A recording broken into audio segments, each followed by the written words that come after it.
তোমরা ভালো আছো।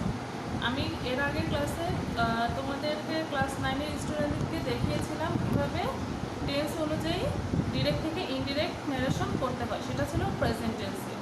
আজ আমি ক্লাস 9-এর ইংলিশ সেকেন্ড পেপারে দেখাবো কীভাবে পাস্ট টেন্সে ডিরেক্ট থেকে ইনডিরেক্ট ন্যারেশন করতে হয়। তাহলে আসো আমরা দেখি কীভাবে করতে হয়। প্রথমে দেখো, past indefinite to past perfect. যদি স্পিচটা পাস্ট ইনডিফিনিটে থাকে সেটা পরিবর্তন হয়ে পাস্ট পারফেক্ট হবে। Direct, he said to me I wrote a letter. তাহলে এই আইটা হচ্ছে হি।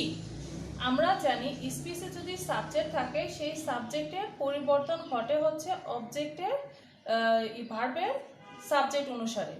তাহলে হি সেড টু মি, সাবজেক্ট এখানে যা আছে তাই সেড টুর পরিবর্তে বসবে হচ্ছে টোল্ড, তারপরে মি, ইনভার্টেড কমা এবং কমা উঠে গিয়ে তার পরিবর্তে বসবে দ্যাট। এই আইটাকে সে, তাহলে আইটা হয়ে যাবে হচ্ছে হি।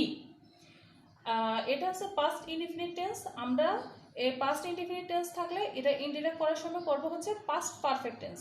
তাহলে হ্যাড হচ্ছে এখানে পাস্ট পারফেক্ট টেন্সের অক্সিলারি ভার্ব এবং মূল ভার্বের পাস্ট পার্টিসিপল হবে। তাহলে রুটের পাস্ট পার্টিসিপল হচ্ছে রিটেন, এ লেটার, যা ছিল তাই।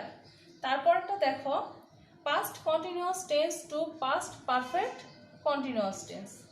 ডিরেক্টলি আছে he said I was reading. তাহলে এটা হচ্ছে ভার্ব এবং এটা হচ্ছে স্পিচ। ন্যারেশন করার সময় আমরা ভার্বের কাজটি আগে করব। হি সেড, যা ছিল আমরা তাই দিব। কমা এবং ইনভার্টেড কমা উঠে গিয়ে তার পরিবর্তে বসবে দ্যাট। I subject. আমরা জানি স্পিচে যদি সাবজেক্ট আই থাকে সে আয়ের পরিবর্তন ঘটে হচ্ছে ভার্বের সাবজেক্ট অনুসারে। তাহলে এটা হবে শি।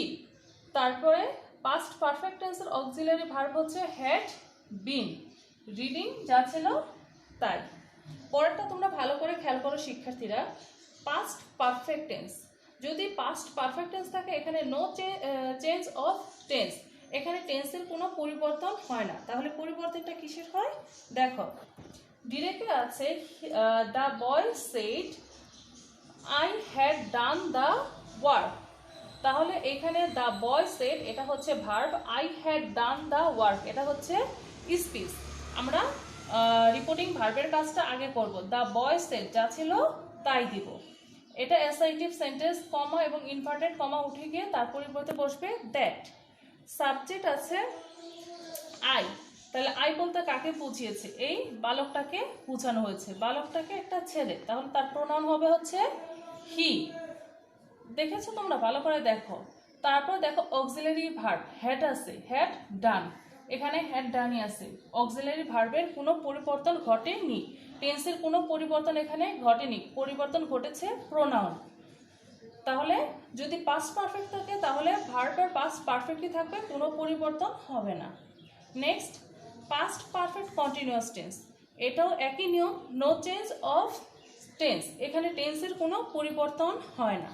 দেখো তোমরা, ডিরেক্ট হি সেড, কমা এবং ইনভার্টেড কমা উঠে গিয়ে তার পরিবর্তে বসছে দ্যাট।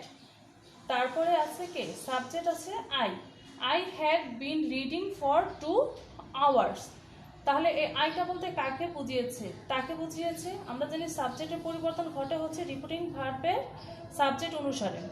তাহলে আইটা হচ্ছে হি, এটা হবে হি। হ্যাড বিন রিডিং, দেখো এখানে ভার্বের কোনো পরিবর্তন ঘটেনি, তার মানে পাস্ট পারফেক্ট এবং পাস্ট পারফেক্ট কন্টিনিউয়াস টেন্স থাকলে এখানে টেন্সের কোনো পরিবর্তন ঘটবে না, শুধু পরিবর্তন ঘটবে হচ্ছে স্পিচের সাবজেক্টের প্রোনাউন।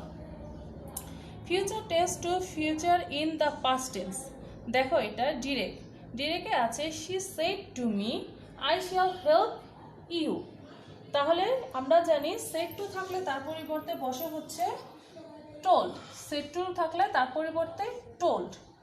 কমা এবং ইনভার্টেড কমা উঠে গিয়ে তার পরিবর্তে বসছে দ্যাট। আমরা জানি আই থাকলে সে, স্পিচে যদি আই থাকে সে আয়ের পরিবর্তন ঘটে হচ্ছে রিপিটিং ভার্বের সাবজেক্ট অনুসারে। শিয়াল আছে, এটা হয়ে যাবে উড।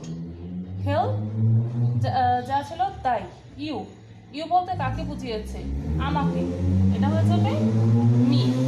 তোমরা এভাবেই ন্যারেশন করবে। আমি তোমাদেরকে প্রাথমিকভাবে দেখালাম যে কিভাবে টেন্স অনুযায়ী ন্যারেশনের ডিরেক্ট থেকে ইনডিরেক্ট করতে হবে। এরপরে আমি তোমাদেরকে দেখাবো কিভাবে প্যাসেজ ন্যারেশন করতে হয়। তোমরা এর আগ পর্যন্ত এগুলো প্র্যাকটিস করতে থাকো, নেক্সট ক্লাসের জন্য প্রস্তুত হও প্যাসেজ ন্যারেশন। ওকে, আল্লাহ হাফিজ।